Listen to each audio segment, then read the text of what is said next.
In a world where God is dying, four heathens come to deliver the final nails in the coffin.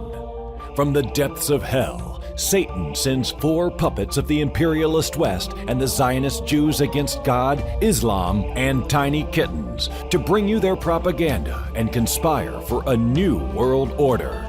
This is Secular Jihadists from the Middle East.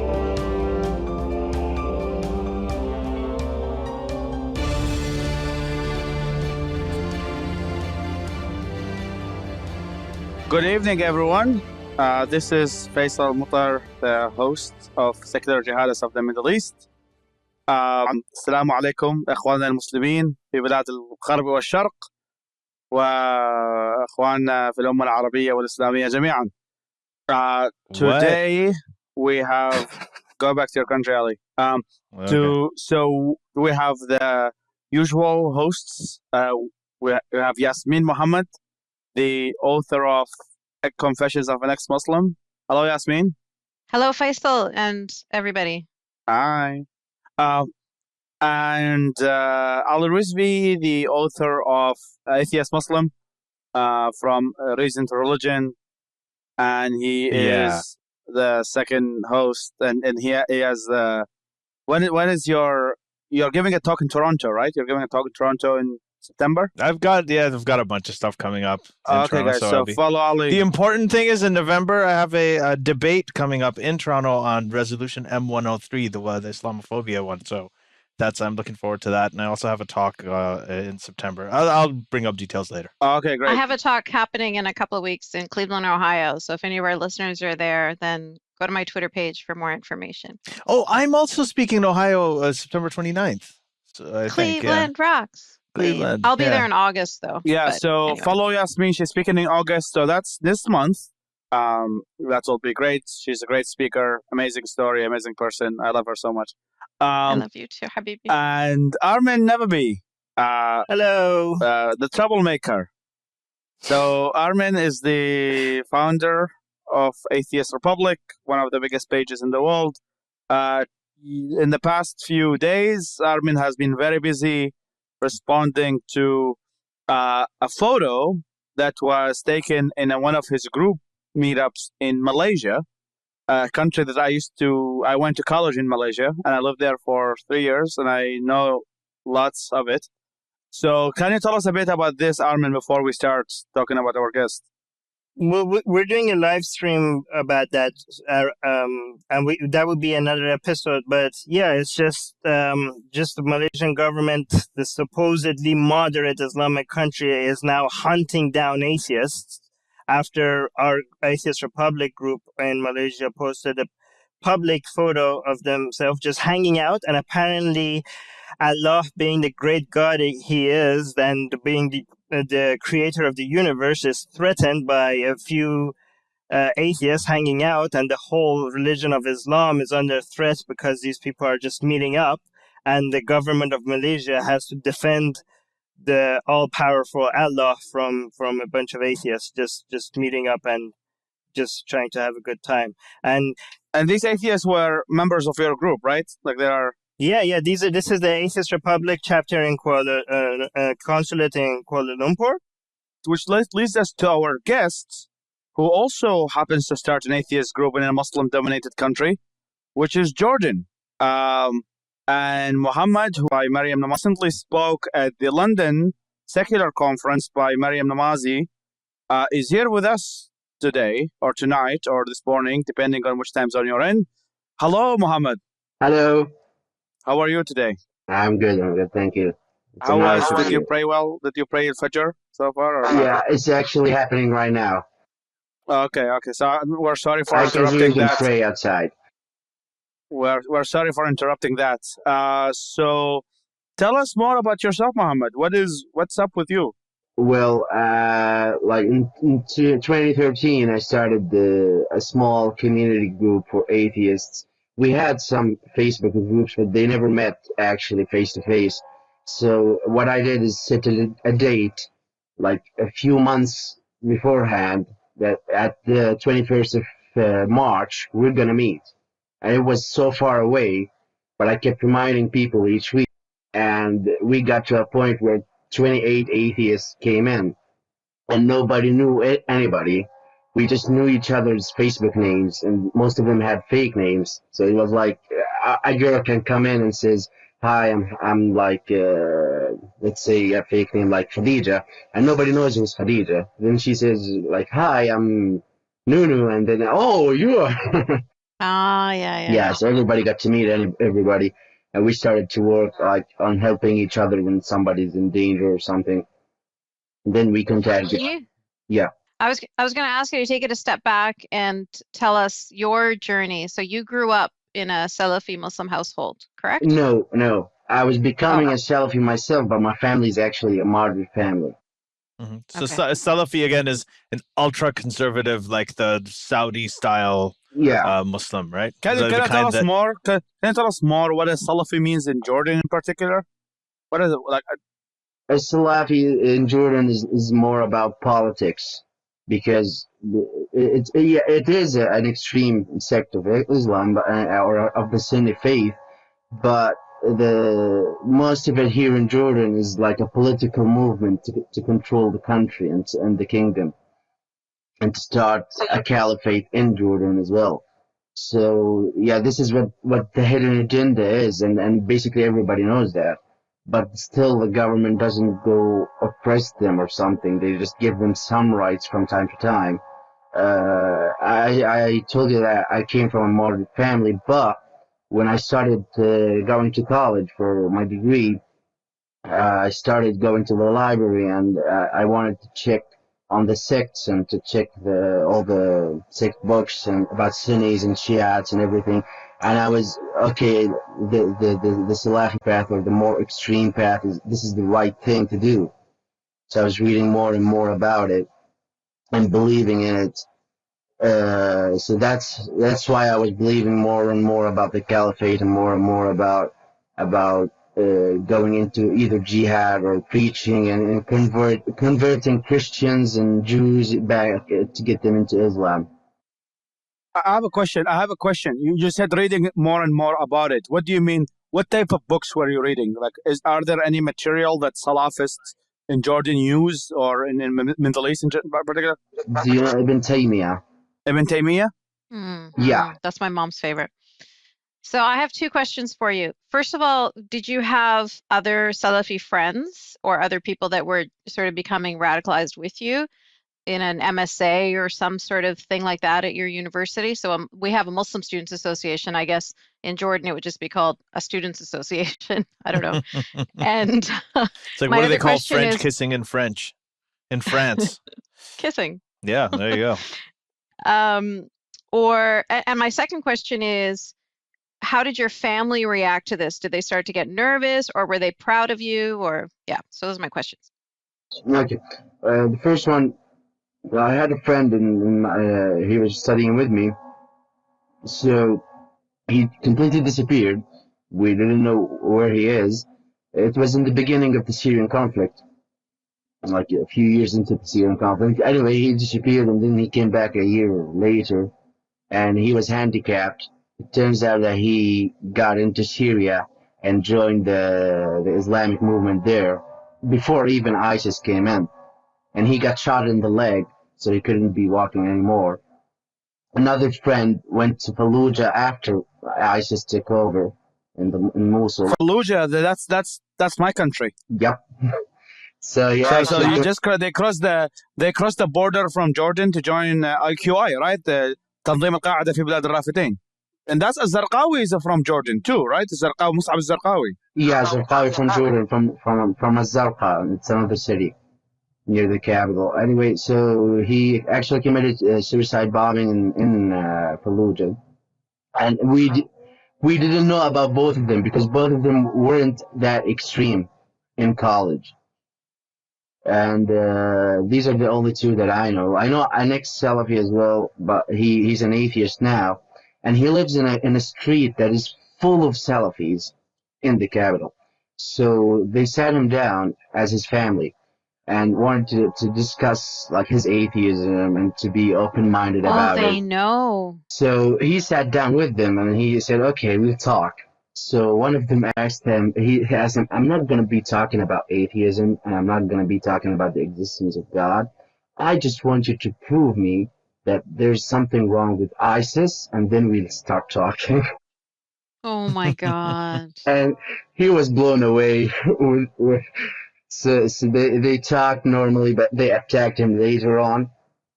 They had machetes. Oh, like literally attacked him. I thought you meant like verbally attacked him. Jesus. And did he say, is he okay? No, Did he get he's away? okay. Like, He's okay. I mean, you said that the guy who did blow himself up was in that extreme. Wasn't that extreme. He didn't have the beard, he didn't have the looks, he wasn't that into Islam. But he blew himself up. Can you explain that? What do you? He actually had a girlfriend in college, and everything was normal.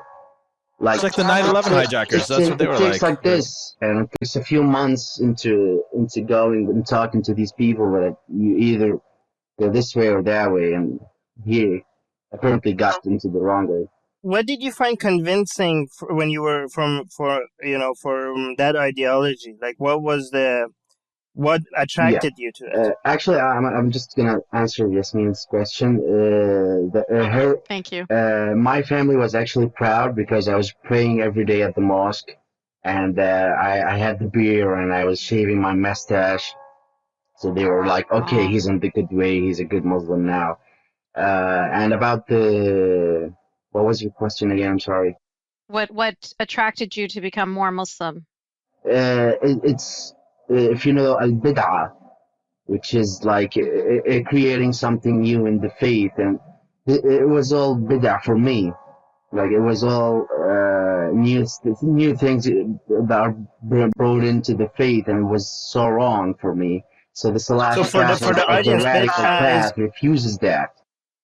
But for the audience, can you say bid'ah is like innovation, like all these something the Prophet didn't do? A reform you wanted of to go Islam. back to the original. A reform of Islam, and to the radicals, a reform of Islam is more dangerous than having another religion, because you're trying to attack the main faith by changing it and making it like maybe look more peaceful, but still you're changing the basic of the faith, so you're considered more of an enemy. So I believe that no, we shouldn't reinterpret the Quran or the Hadith and try to make it more modern. No, this is the way, and this is the only way. And this book is supposed to be working at any time, at any age, in any culture or country. So we can't change that. Mohammed, can I ask you something? Because I lived in Egypt for a few years, and what you're talking about now was the dominant narrative. So even if people weren't practicing their faith, they still believed everything that you just said. So is that the way it is in Jordan too? Because I know Jordan, you guys have Queen Rania and things are a little bit maybe more progressive or modern than Egypt. I don't know. Or is that the dominant narrative there? We have a saying in Jordan that if there is to be two countries, one is following Sharia law and one is secular, everybody will vote for the Sharia law, but everybody will be living in the secular country. Yes. Yeah. That's so true. It's really true. Yeah. Yeah. Perfect. Everybody wanted secular, but when it comes to emotions, everybody will vote for Sharia. Yep. That's why they come to the West and they say, we want Sharia. But then why did you come to the West? You were in Sharia. No, but this is actually one of the things that, whenever they, and I we've all talked about this, we've written about them, is those, all those pew polls when you ask these people, do you want Sharia or not? Like, and I used to tell this story that when I had my extended relatives and I asked them, I said, should apostates be killed? They're like, oh, of course, yes, they should be killed. And I'm like, well, what about me? I'm like, no, you're nice. We know you. You're different. You're not the same. They want 4 wives for every man there because it's his right in Islam, but they don't want their husbands to marry another wife. There's a it is really strange the way that they react to questions like this emotionally, and how they are actually willing to live. So if your parents were proud of you when you were becoming more religious, so do they know that you're an atheist now? No, they don't. They just know that I just didn't continue to be, and that I'm not praying anymore. But they actually believe that I'm fasting in Ramadan and everything, because my father actually passed away and my mother's like 70, so I can't. You know how it breaks the heart of an older woman if you tell her. So I decided, like, okay, I'm not gonna. Is she disappointed in you that you don't have Yeah, the she will be. So I decided, like, okay. No, I mean like now is she disappointed that you don't have the beard and the No, short not robe about and all beer. that stuff? A bit about praying, you know. Okay. Can I ask a question building on Armin's previous question? Is that we've actually seen this that there is a pattern that a lot of the people who do get recruited by groups like ISIS tend to have been not very religious. They tend to have been very moderate, and then they become really, really religious just a short while before, and that's what leads to their recruitment.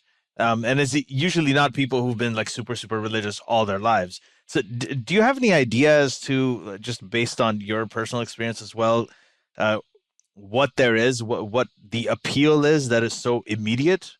Do you remember the first time that you became an atheist?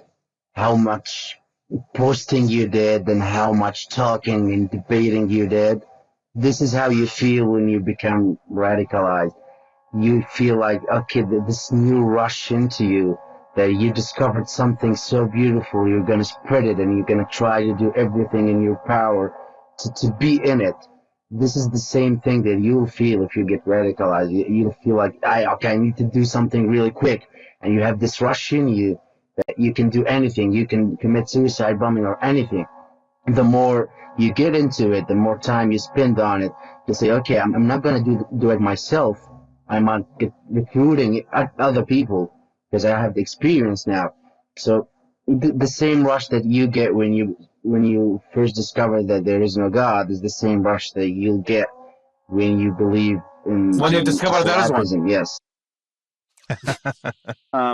Yeah, So Armin. I have a question. So I want to play devil's advocate here a little bit. So when you said like Salafi Islam is like political in Jordan. So what if somebody says, well, that shows you that Islam on an average is not political, and this is just a Salafi branch of Islam that is political, but not Islam itself. Salafism is actually the pure Islam.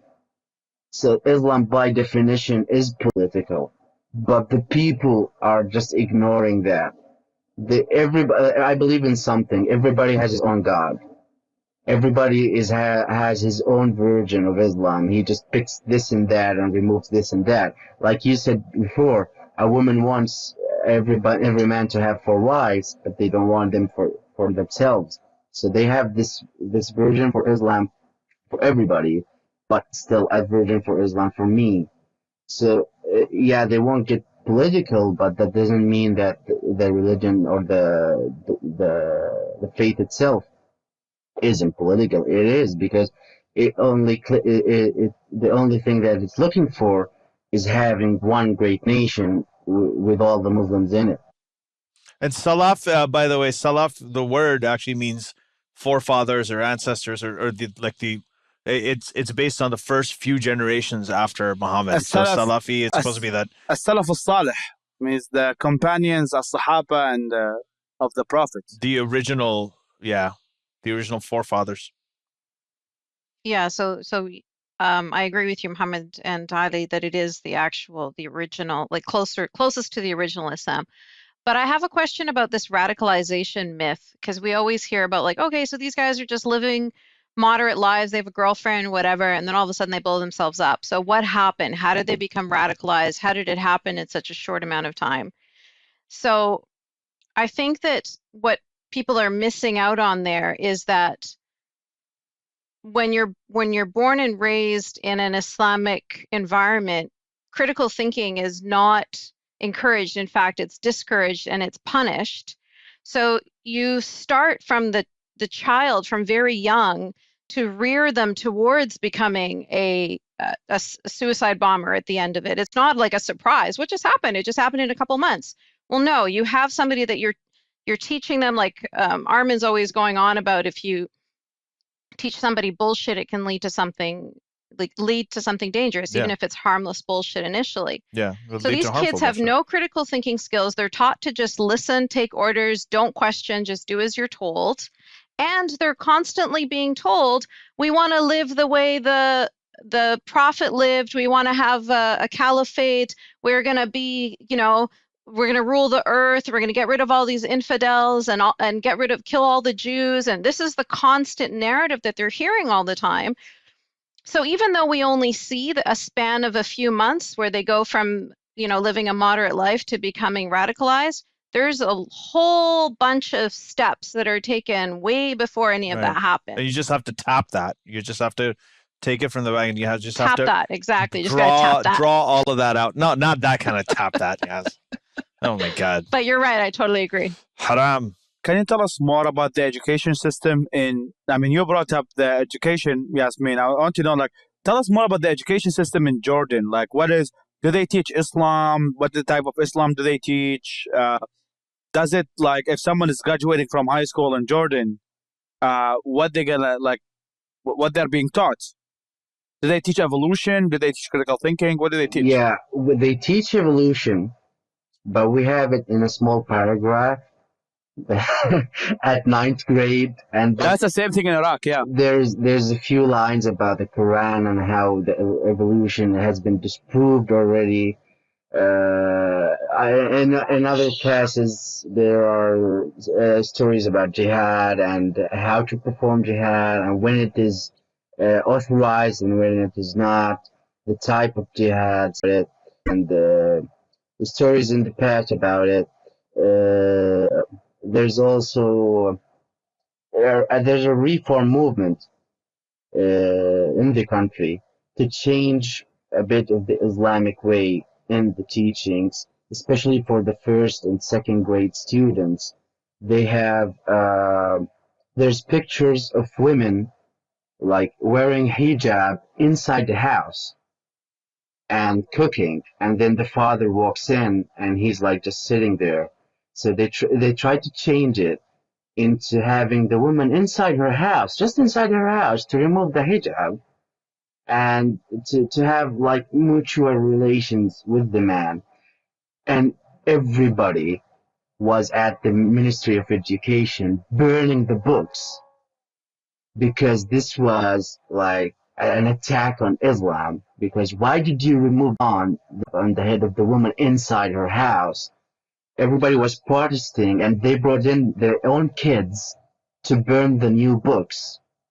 So the movement is still on. The ministry is trying to reform the books, but still the people are trying to fight it back. And even the teachers refused to teach the new books just because some pictures got removed and some pictures got in. And some surahs or parts of the Quran were removed from the book. So everybody's refusing to teach it.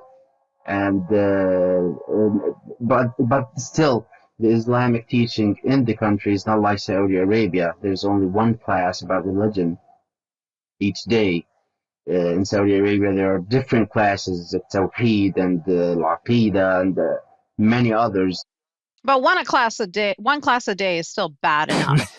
It's not moderate. You highlighted right? something important. So there are acts of Islamic reform done by the Jordanian government. Yeah.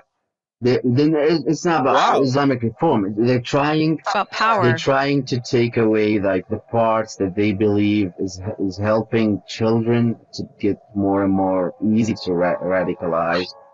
But they're facing a huge opposition from the teachers and from the community itself. Yeah, they do that in Egypt as well. How did you become an atheist yourself? Okay, I was, as I told you, I was reading more and more about the sects. So I said, okay, if I'm going to be like a preacher, not a terrorist, I need to know more about Christianity and more about other religions and other sects. And the first sect that I got into, the Shiites, And when I read the Islamic history, I began to think, okay, the Shiites have some really good parts and some really good arguments when it comes Damn to right. Ali and Hussein. So I said, okay, let's go into Christianity, and it was full of bullshit. Yeah, Hussein. So I said, okay, I will take myself away, and let's start with the proving God exists, because I will be meeting atheists and I will be meeting a lot of people. So we will first prove God, and then we'll go into religions. And I couldn't prove God. I just couldn't, because I got into Richard Dawkins' videos, and I was, okay, this guy has some really good points. So I had my own theory. I said, okay, there is no God, but I will have a theory for myself. If I go back to Islam now and study it now without giving it any holiness, there must be something wrong with it. If there's not, then my first assumption that there is no God, there has to be something wrong with that. So I got back without giving it any holiness, without caring about the prophet or anything, and I just opened the book and was like, oh my God, where was that? Yeah. A lot of shit in there. Yeah, so the easiest way to become a kafir is actually the same religion that makes you radicalized. You just look into it without giving it any holiness. That's how I became an atheist. Yeah. Banya Ahmed Avjit Roy is a Bangladeshi blogger who was hacked to death with his wife next to him. And she also lost like bits of her fingers, and her head had like 3-inch gashes in it. But I heard her at a conference where she said, the Quran made me an atheist. Yeah. Just reading it and learning it. So when you were radicalized, you exposed yourself to some atheists like Richard Dawkins videos, and you started thinking about that. But if instead of atheist arguments, if somebody came with you with the reform arguments, right, and say like, well, this in the Quran means something else, this in the Quran doesn't mean that you should kill disbelievers, this verse doesn't mean that you should hit your wife, compared to the atheist argument, would the reform arguments have any chance in changing your mind? No, of course not, because when I was a Muslim myself, I already told you that I believe that there is no reform, there shouldn't be any reform. So I objected that even when I was a Muslim myself. So if I'm an atheist now, I objected even more, because I know the harm that this thing does, and I don't believe that somebody or a supernatural being who sent a book for the whole world to see, and for the Look whole at world Armin's smile. I just want to say, like, look at his grin across his face. Sorry, continue, Mohammed. Confirmation bias. If a supernatural being sent a book for the whole planet to live by, and orders them to follow it, even if they don't know the language. So it's supposed to be very simple, very clear. It's not a mysterious book. It's not full of clues and mysteries and hidden agendas. No, it's supposed to be clear. It says beat your women. It says beat your women. There is no, we can't dance around meanings just because we're in 2017. But how do you explain? So Armin, so in this podcast, we have very different views on this subject. But how do you explain, for example, the Anglican Church, or the Methodist Church, or the Presbyterian Church, or the Presbyterian, or let's say the Reformed synagogues? How do you explain that? I mean, if religion is this solid thing that is unchangeable, how do you explain all the existence of all these churches? For example, like the Catholic Church in the 21st century believes that evolution and religion can coexist. Do you think that something like that can happen to Islam as well? Or do you think that Islam is a very distinct religion? So like technically Islam is the only evil barbaric religion, and the rest are more open and more free? Or do you believe that all religions are open to form of reform or enlightenment, just like what happened in Christianity and Judaism? To be clear, Islam itself they're not on the same level with other religions, because other religions already had their reform. Islam is very hard.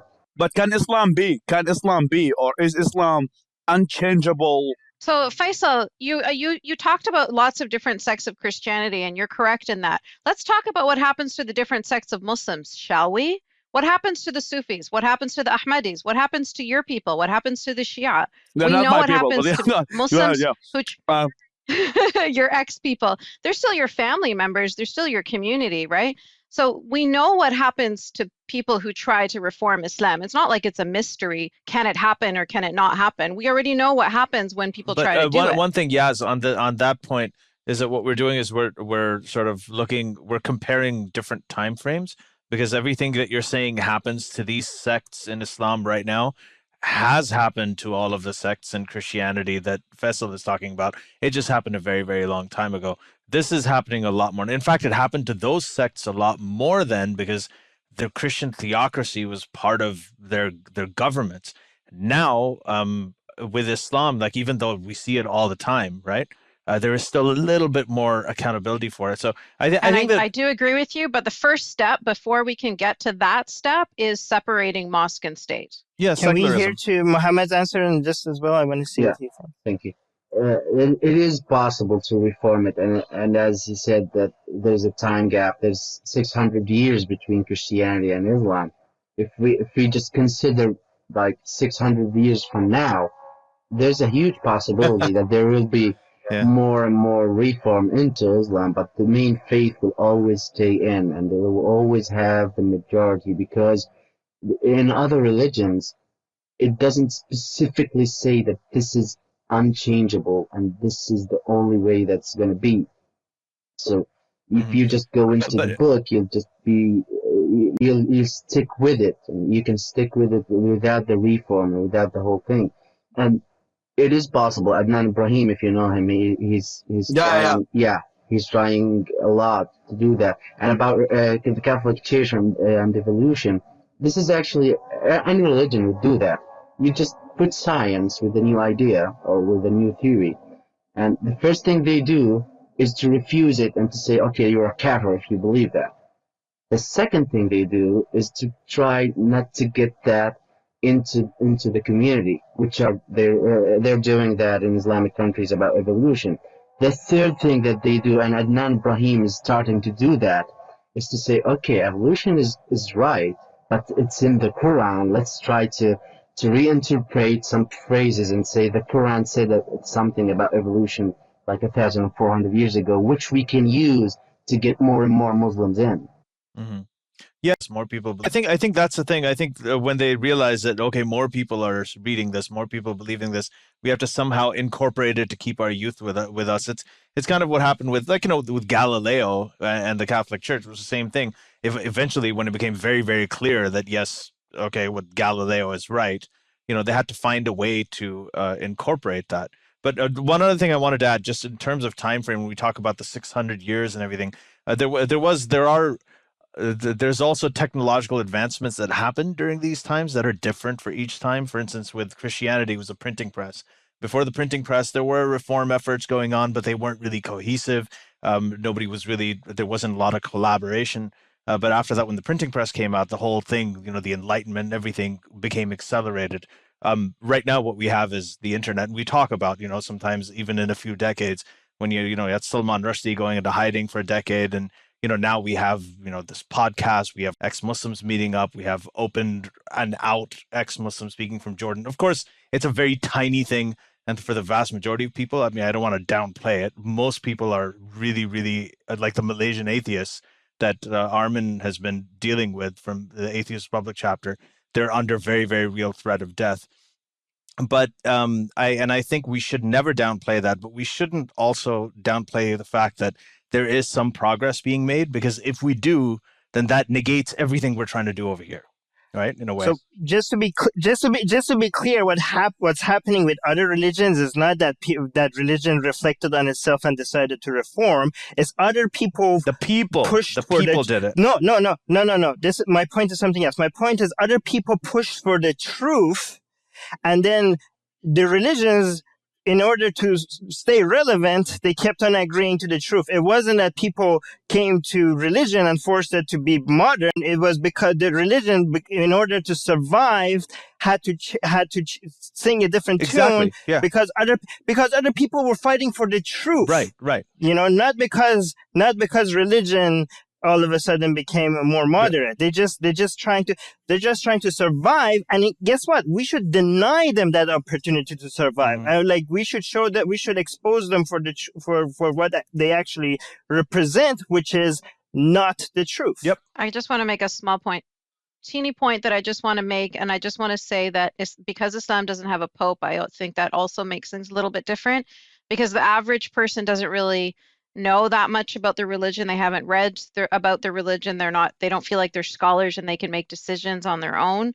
So if reformers come along, different people come along, and they give them ideas, put them ideas in their head, an individual person can start to think, that makes a lot of sense. Maybe I'll do that. But then they'll be too scared because they'll be afraid to burn in hell, because what that reformer is saying to them contradicts with what the Quran says or what the Hadith says. But having a pope, like in the Catholic Church, come along and say, okay, you guys, rules have changed.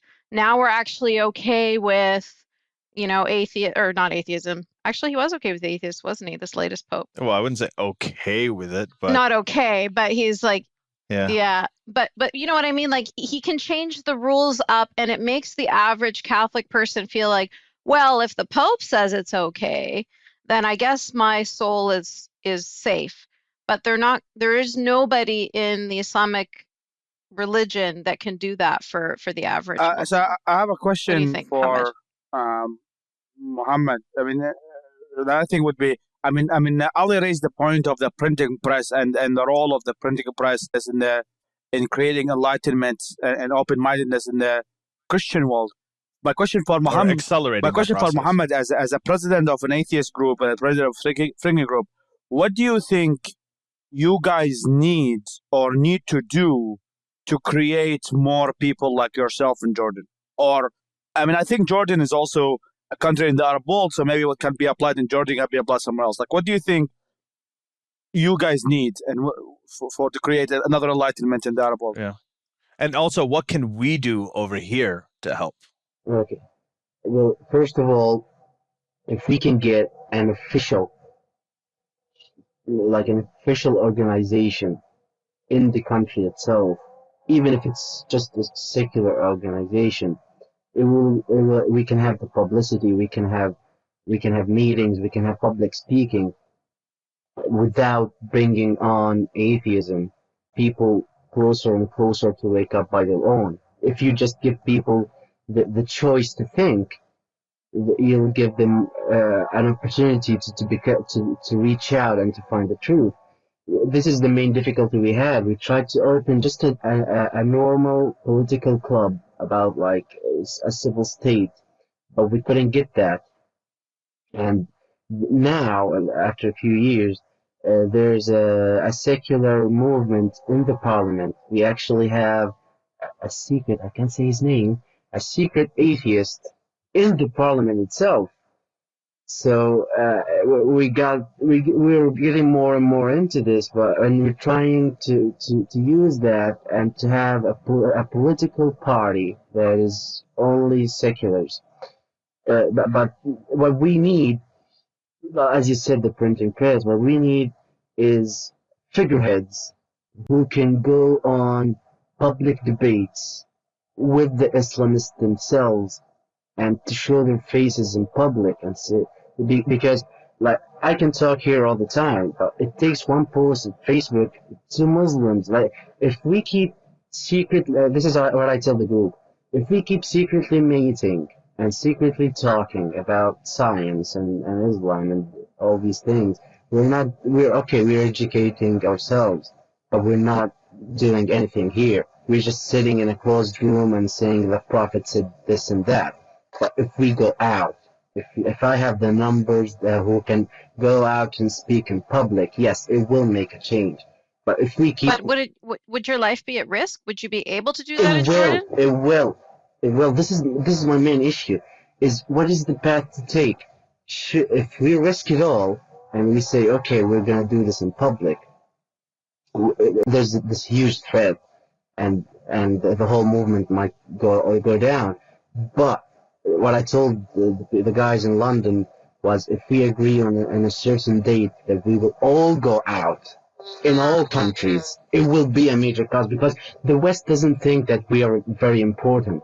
But if the Western countries could see that, okay, on this day, every single Islamic country has imprisoned like 20 or 10 or 100 atheists in the same day, because this is the coming out day for all of us, we can be, as I read in an article a few days ago, we can be the new gays. Yeah. And it won't take 10 years, and it won't take 100 years. We're just I love that idea. So like kind of like Yeah, national we- come out day. It's like a national come out day. Yeah. yeah. But, But international come out day. yes. Yeah. But what do you say to people that's too risky, and atheist doesn't need But martyrs, strength, and life strength is... in numbers, right? I know. I'm playing devil's advocate, like what, because a lot of people say, like, why would you risk your life for, that's what religious people do. We don't need to sacrifice our life for some idea. First of all, I'm not a philosopher. I'm not a scientist, but I'll just try to put myself with these guys. If Democritus and Lucretius and Galileo and every single scientist who got into trouble decided to just keep quiet and not go in public, we wouldn't be talking to each other, we won't be using cams, and we won't be reaching this technology that we have. We won't have any idea about atheism. So if these people decided that, okay, I'm going to keep it to myself or to my group, we won't reach anything. We are just a small step. It won't happen in our own lifetime. We will all die and religion will stay. That's sad, but we are a small step on the way to get to a world where there is no supernatural beings, where there is no... You got me emotional, you dickheads. This is wonderful. I love it. This is awesome. And we are the first step, right? Like this. If you devote yourself if you're going to devote yourself to an idea, this is the main idea you should be doing it, because this is the most important conversation you can ever have. Because we're not talking about what we're going to eat or what we're going to do in our lifetime. We're talking about somebody's claiming about another life. And this is the most important thing to do for any human, because you're talking about an eternal life in hell or in heaven. This is supposedly to be the most important thing to search for, and yet most of humans don't. They just pick the information from their parents and live on with it. So after hearing this, if you're living in a safe country, and if you're hearing Mohammed saying this, and he's living in a place that he's taking risks and for his own life and doing this, and you live in a safe place and you think it's racist or bigoted or Islamophobic to say anything, shame on you for not speaking out when you not speaking out when you have the freedom and you have the safety to say something, and you don't say anything. But shame on somebody you. might call them bad words. Somebody might say mean things to them. These people that don't have a voice, they need you, and some of them are risking their lives, and you are not saying anything because you don't want people to think that you're bigoted. So shame on you for not taking that level of risk when other people are taking this much risk for yeah. I always have a saying that if a person believes that we should respect faith, and we should give them more rights and give them more space to do what they do, it's basically we're just saying, okay, I surrender, and I will give away my free speech, I will give away my freedom, I will give away my rights, just for the sake of being too nice and too kind. And I just want to say that you go, I just look at the cat, you go and you surrender on your own name. We're not surrendering. You go and surrender. I'm going to fight this, and I'm going to stay and fight this here in Jordan or in any other country, and these guys will. And if you believe that this is the right thing to do, you go do it by your own. But we're going to stay here, and we're staying forever. Yeah, you know what I had Habibi. a little while ago. I mean, You guys are familiar with Raif Badawi, the jailed blogger in Saudi Arabia. So his wife and his kids are here in Canada, and they were here in Toronto a little while ago. They were visiting us, and I talk to them, and I hear people, and I meet his kids when I meet and stuff, and then I hear people in Canada. When they see his kids, they're like, "Oh, they're so sad. Their father's in prison. He hasn't seen them in 6 years.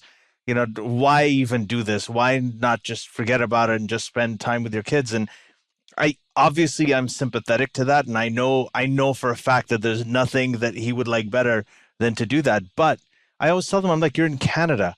I'm like, if it wasn't for people like Raif, you wouldn't be enjoying what you're enjoying here in Canada. There were people like Raif in the past. There were people like Mohammed in the past. Not that Mohammed. We're talking about the Mohammed, our guests on the podcast. and it's because of people like this and the way that they think and their determination that we're sitting here and enjoying the freedom to talk openly and to think openly and to sit here and say, well, why doesn't he just forget about this and to be able why don't we just tell Black people, during the civil rights movement, like, just chill, man. Just don't worry about it. They're going to spray you with water. They're going to treat you badly. Just let it go. Yeah, this is the reason that we are able to live and speak and express ourselves the way that we want to. It's because of people like that. And it's when you do meet his kids and when you do meet his family and you see what they're going through, that you feel for them. But that's when you realize how significant the sacrifice is, how huge it is. It's really, I mean, I know we talk about it theoretically and he's away from his kids, but when you spend a day with those kids, and that's, now you're getting me emotional, but that's when you realize what people who do this are going through right now, and what people like this have gone through in the past, just to make sure that the world that we live in right now is the way that it is. There's a Chinese proverb about planting a tree that you'll never be able to sit in its shade and you'll never be able to eat from its fruit, but it's the most selfless thing a human can do. And I think that's what people like Raif are doing right now. Yeah. And Mohammed, I gotta say this. I said this to you before, off the air. Sorry, Faisal, just one last thing. I said this, before we started, but I didn't get to say it on the air, or maybe I did. I can't remember now. But I think that, your speech, if anybody hasn't seen, that was his first speech at the conference, at the Secular Conference in London with Mariam Namazi. And the way that you speak about things, your perspective is so pure and it's so from the heart. It's so honest and it's very inspirational. When we hear you speak, it's actually, it helps us get riled up. It takes me back to the time when I started out. And like you're saying, that rush that you had, that we can do something, we can change it. And just hearing you speak, it's very rare that you come across people like that. And I think that you're an extremely inspirational and extremely sort of unique voice that has a big picture in mind. And that's why I was telling you, just stay the fuck away from Twitter. But where can people find you on Twitter? Let them know. Yeah, no, I want to do whatever we can to elevate your voice and get your voice out there, because it's just extremely articulate, and everything you say is just so logical and so reasonable and so well thought out. And I think it's amazing. Thank you. So thank you very much for that. Thank you, you too. And I have to say, I just want to say something for those who are scared. If every single human decided that I'm going to stay with my family and I have to stay with my kids during Hitler's final solution, or Nazism, or fascism, what kind of world would we be living in right now if everybody decided that, okay, I'm going to stick to my house and I'm going to stick to my own business and I'm going to let this go? Somebody else will fight my own problems. If everybody just gave it to somebody else, we won't have anybody to fight it. Yeah. But it is a few crazy people who change things, It's like all us crazy people. So, I gotta say though, it's very heartening to hear this, because I feel like Salafis make the best atheists, because we're like black and white. We're like hardcore into the religion. There is no gray area. There is no like reform. There is no interpretation. It's like black, white. And then when we become atheists, it's the same thing. It's like, nah, fuck you. So I love ex-Salafi atheists. Like I love this fire, this energy, this, like Ali said, you're so inspirational, even to somebody, you know, people like us that we're in this realm all the time. We're always talking to people like this, but you know, hearing you and speaking from the heart like that, it's so motivational for us. Yeah, and and I for hope you do everybody. a lot more public speaking, and the fact that you're actually thinking of going out and speaking out in public, especially where you are, I think that's a game changer. You know, I think that's huge, and I'd like to. I think all of us would love to be part of that in any way we can. And just before first question, this idea that you have for that one day, everybody getting out and whatever you start, you have the full support of Atheist Republic's social media and outlet. Like, just let me know, and we will promote the shit out of it whenever you need us for anything. That you start Yeah, like and you're that. across the world too, so that's a really great connection to have. I think it will be more like the day that I told you about my group. It will be like set on a date that is long to go. Like in 5 years at this date, we're gonna do this, and every 5 years. Yeah. No, 5-year goal, 10-year goal, you know, like that kind of thing. Yeah, like in this date at 2000 something, we're gonna do this, and every month we'll keep reminding people that remember this date. This is the coming out date, and to get all communities in all the world to just wait for that date, and then when that date comes, everything will pops up, and we'll be as I said, the new gays. Mm-hmm. So Faisal, his microphone isn't working very well, but he has a question for you. He wants to know if you're planning to be a video blogger or a writer. He wants to know if you're going to be going public with your message or if you're just going to keep it to the atheist group in Jordan. I don't know about video blogging or anything. I'm not that experienced with it. Writing, I still have a long way to go to write. So, you want to publish me? All you have to do is turn on a camera and just talk. Yeah, the way you did at Maryam Namazi's conference was perfect. Was that rehearsed? Was that planned? Was that, I mean, that was your very first time speaking? I was actually too scared, so I wrote everything down, and I intended to read from the paper. But when I got to the mic, I just couldn't look at the paper, and I was shocked. Okay, I can't look, and I have to talk, so let's do this. So, if you see the video, I'm not looking at any paper, but I had everything written down, and I didn't read it. Well, that's awesome. So imagine how good it would be if you actually write something down and just turn on a video camera, like sit in front of your laptop like you are right now, and just record yourself talking to the public. Like that alone, I think will be enough. It will be something to look for in the future, hopefully. Yeah. Can you tell us where people can find you on Twitter? Al Khadra, Facebook. Al Khadra 69. What? Al Khadra 69. 69. You're filthy. Al Khadra. Yeah, so that's what, ALKHADRA 69? Yes. Perfect. Okay. So yeah, follow Mohammed on Twitter, everybody. I mean, this is he's really somebody to watch. And you're also on Facebook? Yeah, on Facebook, I'm Mohammed Charlie Al Khadra. I just want to point out that I'm new to Twitter. I just started it because everybody wanted me to do this after the conference. So I don't know much about retweeting and all the other things. But you're okay with random strangers following you on Twitter and Facebook? Yeah, it's okay. But I'm more used to Facebook other than Twitter. So I'm beginning to learn more and more about it, like tweets. Okay.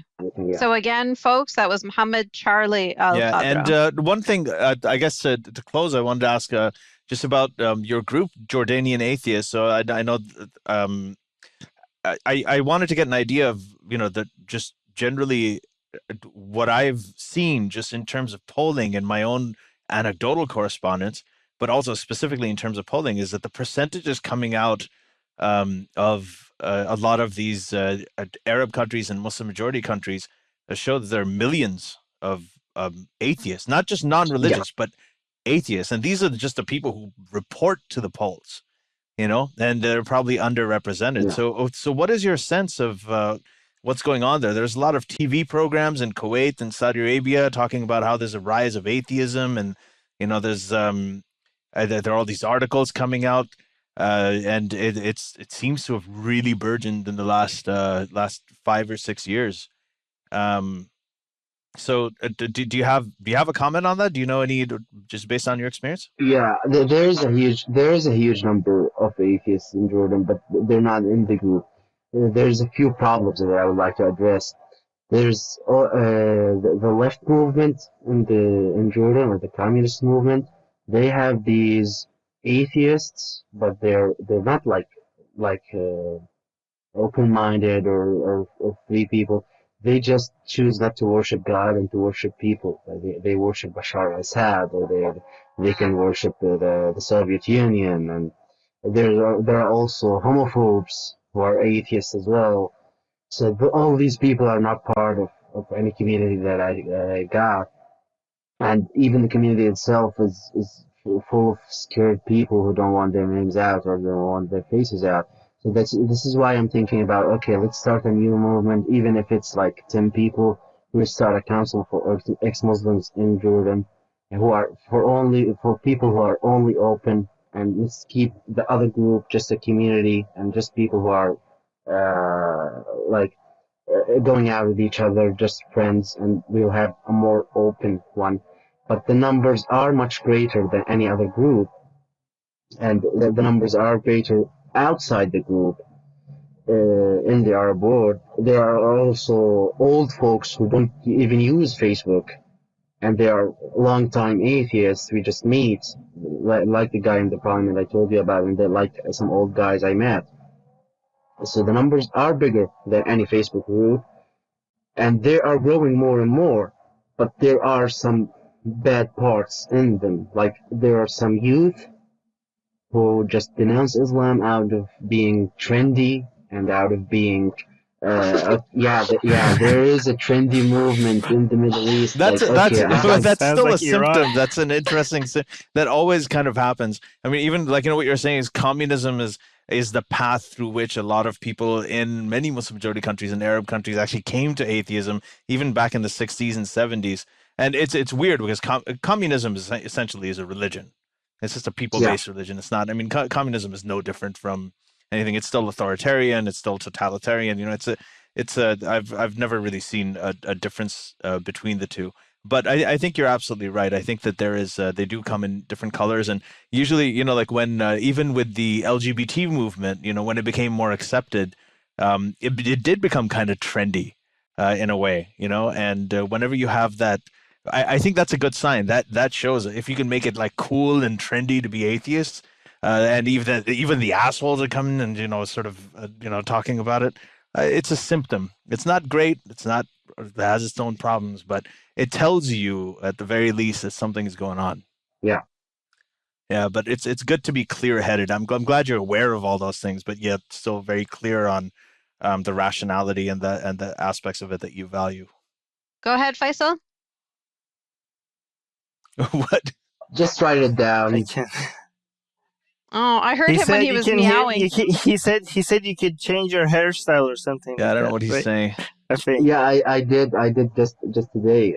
I did shave everything. Are you alt-right KKK white supremacist now? Yeah. Those are your choices. Yeah. So if you're gonna criticize Islam, then you have to be a where Nazi. you are now. I do my own hair, so every time I get upset, I just put on the white stuff and then get everything out. And I just want to say, not everybody who thinks that way is a Nazi. Please learn to tell the difference between a Nazi and a race realist. Okay? Right. That's right. You know about that, right? There's a difference between. They're actually called race realists. They're not Nazis. You know what? Nazism is a social What the fuck is construct. that? So But it is. It's also religion. What? Yeah. These are all religions. Nazism, Christianity, Islam. They're all religions. I agree. Mohammed, Faisal is the leader of a group called Ideas Beyond Borders, and they have a lot of things that they do in America, Canada, across the world to support, the secular liberal movement. So he's the Khalifa, right, of the global secular jihadist, or not jihadist, but global secular humanist movement. Associated with the Muslim Brotherhood, So, of course. Yeah. So he No, part that's of a his joke. role, part of what he does. Yes, please, that's a joke, guys. Part of one of the things that his movement does is support, which is so highly needed, secular liberals in the Muslim world. So over here, secular liberals tend to support the Islamists. They do support the Muslim Brotherhood in Libya, in Egypt, in Jordan, I'm sure, all around. So Faisal is wanting to flip that around and actually liberals support liberals regardless of borders. So that's his question to you is, what can his organization do for you and the other secular liberals in Jordan or in the Arab world in general? Yeah, in the Muslim world in general. Oh, sorry, one more thing. He also said that he's very willing to support you in this day of coming out that you brought up, which I think is going to be awesome. It's going to be huge, and I can't wait to do it. Okay. If we can have the Yeah. publicity of the coming out day, if we decide on that one day, yeah, we will need every single page and every single group, like Armin, to be publicizing this day, and we will need the Western support. Like in the States, there should be a rally. In London, there should be a rally to support us on the same date, to let people focus, to read about more about what the guys do in the Middle East. So then we'll need this publicizing, and there might be some need for people to leave. I actually had like maybe two cases who had to leave the country, and that needed a lot of support. So you're saying as a result of this, there might be a need for some people to leave the country, and you're asking for our support to make sure of that. Okay. There will be, and we'll need all the help we can get. And if I get my head chopped off one day, I'll need some help to get to leave, maybe. Anyway, so we will keep in contact, and I'll keep you guys informed and keep everybody informed if we need anything and regarding any specialty that you have. Mohammed, yeah, you were saying that Faisal is boring. Explain yourself. Faisal is the most interesting person on social media. Yeah, because I had him on Facebook, and all he just posted was like Islam this and Islam that. Come on, you can like post random things on Facebook, and I was like, oh my god, I'm gonna see atheism on my face for days. Okay, I'm gonna remove this guy. I don't even know him. I didn't know what he does. But then he ended up changing your mind. Yeah, so I removed him. He added me back, and I just accepted. Faisal, good work. There you go. See, that's dawah. That's atheism dawah. Yeah. So don't preach too much. Just post something funny from time to time. Faisal was only trying to reform you, but he ended up making you an atheist. I don't know. How does that work, Armin? Any theories?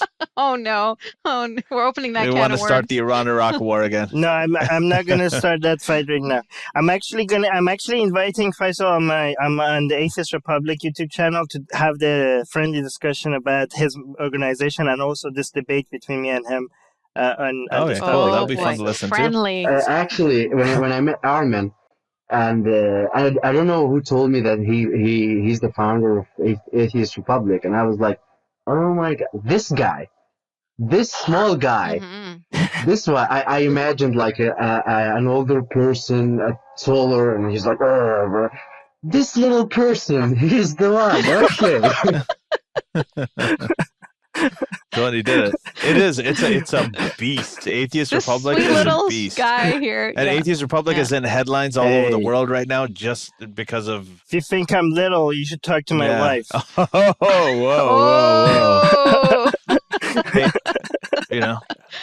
he's He's pulling the You know trump what? now. Somebody- Look at my hands. Show us your hands, Armin. Somebody was telling me that, hey, Armin is too big to fit inside any old box. Like it's like, okay, I understand now. Oh There my you go. God. It's only 2 inches from the ground. Anyway, on that note. Oh no, poor Faisal's trying to get in on this and we can't even hear him. Oh no, Faisal can't get in on the dick jokes. This is sad. So anyway, Mohammed, we're going to wrap this up now. Thank you for joining us. I mean, this was awesome. Great conversation. Awesome. Thank you for having me. I just, again, I mean it. I really, I think this whole thing has just energized all of us this coming out day. And I'm just really looking forward to hearing more from you. And I want it to be like a pride parade. Yeah. It should be. We're going to need a flag. Atheist pride. Yeah, no, but they've got the rainbow. We need something. Yeah, me and Mohammed were discussing, we were thinking about like a handkerchief, maybe a certain distinct color, so that people that if you get arrested, you could be like, what's wrong? What's wrong with wearing like a orange? Yeah, I have a suggestion. So the women in Iran right now that are protesting against the forced hijab, they do a white hijab day. And then white is also like, what's the word, you guys? I've been drinking. Like when you surrender, like fucking leave us alone. No, but for being surrender, atheist. that Why could are also you come attacking across us? as, okay, we're surrendering. That's a problem. Yeah, okay. We need something. We'll have a brainstorm session and we'll talk about like a symbol. We were having a brainstorm session at the conference, and every color I suggested, people were like, no, that's communism. No, that's this. No, that's that. It's not a color. Yeah. It's got to be something like rainbow is a great symbol. So we need a symbol, something that is natural, something that is. So listeners, if you come up with any ideas, tweet us to the Secular Jihadists Twitter. Actually, maybe we should make it like a contest or something. Whoever wins, whoever comes up with the best idea, will win like a conversation with the jihadists or something. But we already give that away for free. Yeah. That's what she said. Yeah. Okay. Sure. Sounds great. All right. Mohammed, was there anything that we didn't touch on that you wanted to touch on? Anything we missed? I didn't think so. We kind of covered a lot of things. If we have something in the future, I'm sure we'll have a chance to talk all again. Thank you so much for waking up so early, Mohammed. We really appreciate it. We know that it's like thank you for having me. Before the crack of Fajr. They always told me it's a good podcast, and to have the chance here, you guys proved it. It's an awesome podcast. I really like it. And really come back anytime. Thank you. Stay safe. All right. Stay safe. Yes. Thank you. And you guys take care, Mohammed. Halib al-Shokolata. Okay, bye, Habibi. Thank you, sir. Goodbye. Bye. The Secular Jihadists, that's what we have been made possible thanks to the gracious support of the Illuminati and the great state of Israel. That's what we have been told, but we haven't received our checks yet. In the meantime, we greatly appreciate the support of our current donors. Please consider supporting by sharing the podcast with your fellow heathens or by donating at patreon.com/SJME.